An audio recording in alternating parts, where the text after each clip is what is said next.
সুপ্রিয় দর্শক, আসসালামু আলাইকুম। সবাইকে স্বাগত জানাচ্ছি আজকে গুরুত্বপূর্ণ সংবাদে। প্রথমেই জানিয়ে দিচ্ছি সংবাদ শিরোনাম, পরে বিস্তারিত। যতক্ষণ পর্যন্ত হাসিনার ফাঁসি কার্যকর না হয় ততক্ষণ ছাত্র জনতা মাঠে থাকবে। এদিকে হাসিনাকে ফেরত পাঠাতে ভারতের প্রতি আহ্বান জামায়াতের। সর্বশেষ 1 মাসের মধ্যে ফাঁসি কার্যকরের দাবি এনসিপির। শুনছিলেন সংবাদ শিরোনাম, এখন বিস্তারিত। তার আগে ছোট্ট একটা আবেদন। যদি আপনি মনে করেন বাংলাদেশের পথে যে অধ্যায় খুলেছে তা ন্যায় বিচারের এক নতুন যুগের সূচনা, যদি আপনি বিশ্বাস করেন বহু বছরের অপেক্ষা, কান্নার সংগ্রামের পর মানুষ আজ ন্যায় বিচার দেখছে, তাহলে কমেন্টে লিখুন সময় এখন পরিবর্তনের। সাবস্ক্রাইব করুন আমাদের চ্যানেল, কারণ আমরা বলি সেই কথা যা বড় বড় মিডিয়া ভয় আড়াল করে রাখে। চলুন বেশি কথা না বাড়িয়ে বিস্তারিত জেনে নিই। যতক্ষণ পর্যন্ত হাসিনার ফাঁসি কার্যকর না হয় ততক্ষণ ছাত্র জনতা মাঠে থাকবে। জুলাই গণ অভ্যুত্থানের সময় সংগঠিত মানবতাবিরোধী অপরাধে শেখ হাসিনার ফাঁসির রায় যতক্ষণ পর্যন্ত কার্যকর না হবে ততক্ষণ পর্যন্ত ছাত্র জনতা ও মঞ্চ ২৪ মাঠে থাকবে বলে জানিয়েছেন মঞ্চ ২৪-এর আহ্বায়ক ফাহিম ফারুকী। জুলাই গণ অভ্যুত্থানের সময় সংগঠিত মানবতাবিরোধী অপরাধে শেখ হাসিনা ও সাবেক স্বরাষ্ট্রমন্ত্রী আসাদুজ্জামান খান কামালকে ফাঁসির দড়িতে ঝুলিয়ে মৃত্যুদণ্ড কার্যকরের আদেশ দিয়েছেন আন্তর্জাতিক অপরাধ ট্রাইব্যুনাল। এই রায়ের প্রতিক্রিয়ায় ফাহিম ফারুকী এ মন্তব্য করেন। রায় ঘিরে দুপুর ১২টার আগে থেকে অপেক্ষায় ছিলেন তারা। ফাহিম ফারুকী বলেন, আবু সাঈদের বাংলাদেশে আজকের পর থেকে কোনো দেশের আধিপত্যকে আমরা প্রশ্রয় দেব না। আল্লাহ রব্বুল আলামিনকে সাক্ষী রেখে শেখ হাসিনার রায়ের জন্য শুকরিয়া আদায় করছি। অন্তর্বর্তীকালীন সরকারকে দ্রুত সময়ের মধ্যে এই সকল খুনিদের রায় কার্যকরের দাবি জানাচ্ছি। তিনি বলেন, দীর্ঘ ১৬ বছর নির্যাতন, মানবতাবিরোধী অপরাধের সাথে জড়িত শেখ হাসিনার ফাঁসির রায়ের মধ্যে দিয়ে বাংলাদেশের মানুষ বিচারের যে সংস্কৃতি সেদিকে প্রবেশ করছে। শেখ হাসিনার রায়ের মধ্যে দিয়ে শহীদ পরিবারগুলো, আহত পঙ্গু পরিবারগুলোর দাবি পূরণ হল এবং শেখ হাসিনাকে অতি দ্রুত ফাঁসির দড়িতে ঝোলানোর মধ্যে দিয়ে আবু সাঈদ ও ওয়াসিমের যে বাংলাদেশ, সেই বাংলাদেশের অগ্রযাত্রা আমরা দেখতে চাই। তিনি আরও বলেন, এই রায়কে আমরা ইতিবাচকভাবে দেখছি এবং আমরা দ্রুত সময়ের মধ্যে ইন্টারপোলের মাধ্যমে শেখ হাসিনা এবং প্রত্যেকে যারা জড়িত তাদের দেশে এনে বিচারের রায় কার্যকরের দাবি জানাচ্ছি। আমরা স্পষ্ট বলছি, এই রায়ের পর থেকে খুনি শেখ হাসিনার কোনো বক্তব্য, অডিও, ভিডিও আমরা কোনো গণমাধ্যমে দেখতে চাই না।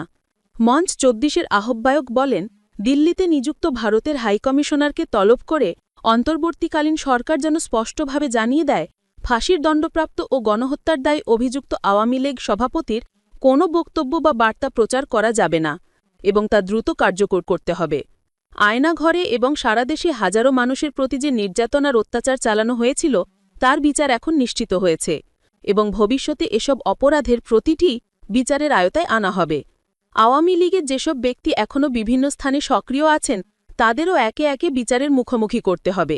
তিনি কাদের সিদ্দিকীকে পতিত ব্যক্তি আখ্যা দিয়ে বলেন, আওয়ামী লীগের পক্ষে বক্তব্য দেওয়ার কারণে তাকেও হত্যাকাণ্ডের সংক্রান্ত মামলাগুলোর বিচারের মুখোমুখি হতে হবে।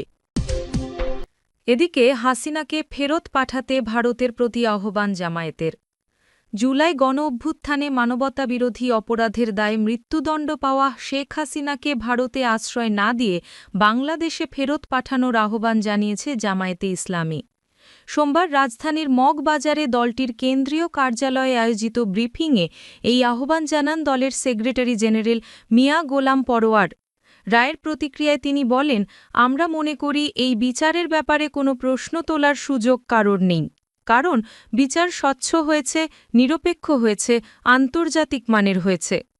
গোলাম পরোয়ার বলেন, পলাতক মৃত্যুদণ্ড পাওয়া আসামিকে যারা আশ্রয় দিয়েছে, আমরা মনে করি এই ঘৃণ্য অপরাধীদের পক্ষে তারা অবস্থান নিয়েছে। তাদের অবশ্যই বাংলাদেশে ফেরত দিতে হবে এবং আইনের কাছে সোপর্দ করতে হবে। সৎ নীতিসুলভ আচরণ দাবি করলে, সৌহার্দ্যপূর্ণ সম্পর্কের দাবিদার প্রতিবেশী হলে এটি হচ্ছে তার প্রথম দায়িত্ব। জামায়াত নেতা আরও বলেন, সরকার বা রাষ্ট্রের কোনো ক্ষমতাবান ব্যক্তি যে আইনের ঊর্ধ্বে নয় তা এই রায়ের মাধ্যমে প্রমাণিত হল। জামায়াত নেতাদের বিচার প্রসঙ্গে তিনি বলেন, আমাদের শীর্ষ নেতাদের মিথ্যা এবং সাজানো মামলা এবং দলীয় লোকদের মাধ্যমে সাজানো সাক্ষীর ভিত্তিতে ফাঁসি দেওয়া হয়েছে। সেই বিচার দেশ বিদেশের সব জায়গায় প্রশ্নবিদ্ধ হয়েছে। প্রেস ব্রিফিংয়ে উপস্থিত ছিলেন সংগঠনের সহকারী সেক্রেটারি জেনারেল মাওলানা এটিএম মাসুম, ড হামিদুর রহমান আজাদ সাবেক এমপি ও মাওলানা আব্দুল হালিম, কেন্দ্রীয় নির্বাহী পরিষদ সদস্য মোবারক হোসেন এবং ঢাকা মহানগরীর উত্তরের আমির মোহাম্মদ সেলিম উদ্দিন। শিবিরের সন্তোষ প্রকাশ। শেখ হাসিনা আসাদুজ্জামান খান কামালের রায়ে দেশের জনগণের প্রত্যাশা পূরণ হয়েছে বলে জানিয়েছে ইসলামী ছাত্র শিবির। স্বাধীন বিচার ব্যবস্থায় এ রায়ে ভুক্তভোগীদের প্রতি ন্যায় বিচার প্রতিষ্ঠিত হওয়ায় সন্তোষ প্রকাশ করেছে সংগঠনটি। সোমবার যৌথ বিবৃতিতে ইসলামী ছাত্র শিবিরের সভাপতি জাহিদুল ইসলাম এবং সেক্রেটারি জেনারেল নুরুল ইসলাম সাদ্দাম সন্তোষ প্রকাশ করেন। তারা বলেন, আমরা প্রত্যাশা করি ভারত সরকার মানবতা বিরোধী অপরাধে দণ্ডিত পলাতক আসামিদের অবিলম্বে প্রত্যর্পণ করে বাংলাদেশের জনগণের পক্ষে অবস্থান নেবে। তা না হলে দুই দেশের দীর্ঘদিনের সম্পর্ক চরমভাবে ক্ষতিগ্রস্ত হবে এবং সেই দায়ভার তাদেরই বহন করতে হবে। খেলাফত মজলিস। শেখ হাসিনা ও আসাদুজ্জামান খান কামালের রায় তাৎক্ষণিক প্রতিক্রিয়ায় খেলাফত মজলিসের আমির মাওলানা বাসিদ আজাদ বলেন, হাজারো শহীদের রক্তের প্রতি ন্যায় বিচারের স্বার্থে শেখ হাসিনা ও তার দোসরদের সর্বোচ্চ শাস্তি কাম্য ছিল।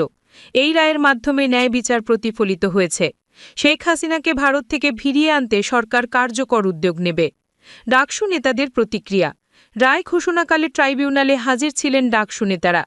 ডাকসু ভিপি সাদিক কায়েম ইন্টারপোল সহ আন্তর্জাতিক সংস্থাগুলোর সহায়তায় শেখ হাসিনা ও আসাদুজ্জামান খান কামালকে অবিলম্বে ফিরিয়ে এনে রায় কার্যকর করার দাবি জানান।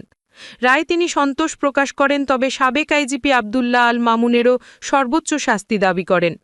ডাকসুর জিএস ফরহাদ বলেন, এই রায় শহীদ পরিবারগুলো কিছুটা হলেও খুশি হয়েছে। সর্বশেষ, 1 মাসের মধ্যে ফাঁসি কার্যকরে দাবি এনসিপির। শেখ হাসিনার ফাঁসি রায় 1 মাসের মধ্যে কার্যকরে দাবি জানিয়েছেন জাতীয় নাগরিক পার্টির আহ্বায়ক মোহাম্মদ নাহিদ ইসলাম।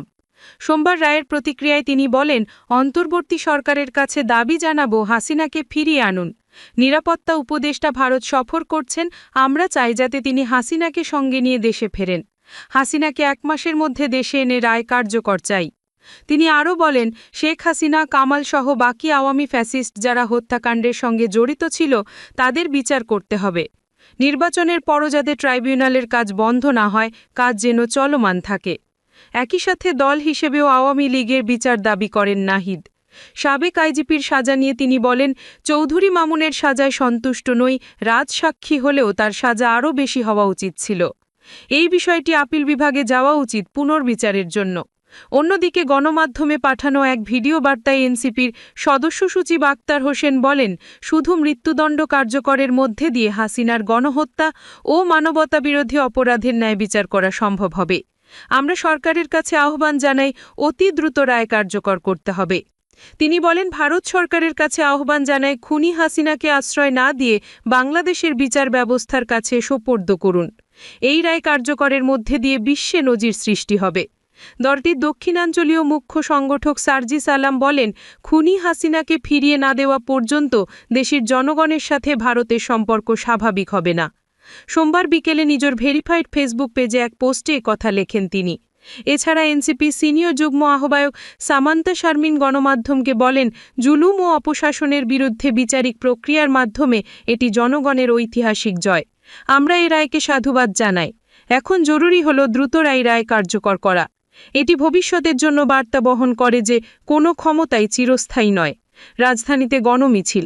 এদিকে শেখ হাসিনার মৃত্যুদণ্ডের রায় দ্রুত কার্যকর এবং দল হিসেবে আওয়ামী লীগের বিচারের দাবিতে গণমিছিল করেছে এনসিপি। সোমবার সন্ধ্যায় রাজধানীর বাংমোটরে এনসিপির অস্থায়ী কেন্দ্রীয় কার্যালয় থেকে মিছিলটি শুরু হয়ে আশেপাশের বিভিন্ন সড়ক প্রদক্ষিণ করে। মিছিল শেষে দলটির মুখ্য সমন্বয়ক নাসির উদ্দিন পাটোয়ারি বলেন, যারা আমাদের ভাইদের গুলি করেছে তাদের রাষ্ট্রীয় সুরক্ষা দেওয়া জনগণের প্রতি অবিচার। ভারত সরকারকে বলছি, শেখ হাসিনাকে যেভাবে হোক নিয়ে গেছেন, এবার ফিরিয়ে দিন।